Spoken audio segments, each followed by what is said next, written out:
بعد رهایی یک فرد محلی متهم با دهشت افکنی در شهرک دیپسی عراق واقع در نزدیکی‌های شهر شمال و غربی کرکوک، ازدحام مردمی اعتراض خشونتبار تشکیل کرد.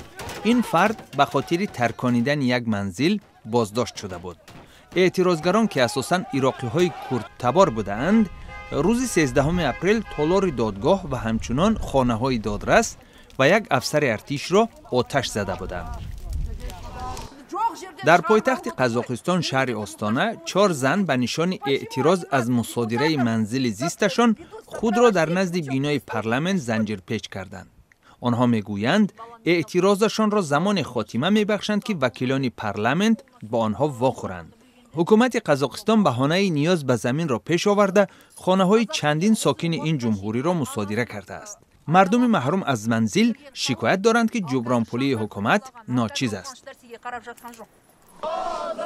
در شهر قزان جمهوری تاتارستان روسیه مقامات با سبب‌های تکنیکی اجازت ندادند 280 عضو سازمان‌های شهروندی و فرهنگی تاتاری که از 10 شهر و ولایت جمع شده بودند نشست دایر نمایند. مرکز مردمی ملی تاتارها که یک سازمان غیر دولتی می باشد می‌خواست 25مین سالگرد پایه‌گذاریش را جشن گیرد.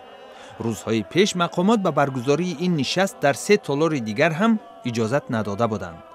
فعالان سازمان‌های تاتاری در کوچه جمع شده از پرزیدنت روسیه ولادیمیر پوتین و دیگر منصبداران بلندپایه طلب کردند حقوق تاتارهای مقیم روسیه را کفالت دهند.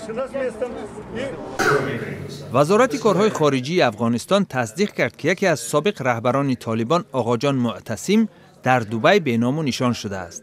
به قول سخنگوی وزارت، مقامات افغان با منصبداران امارات متحده عرب در تماس شدند تا مکان بود و باش معتصم آشکار شود، زیرا او در مذاکرات زیر رهبری شورای عالی صلح افغانستان شرکت داشت.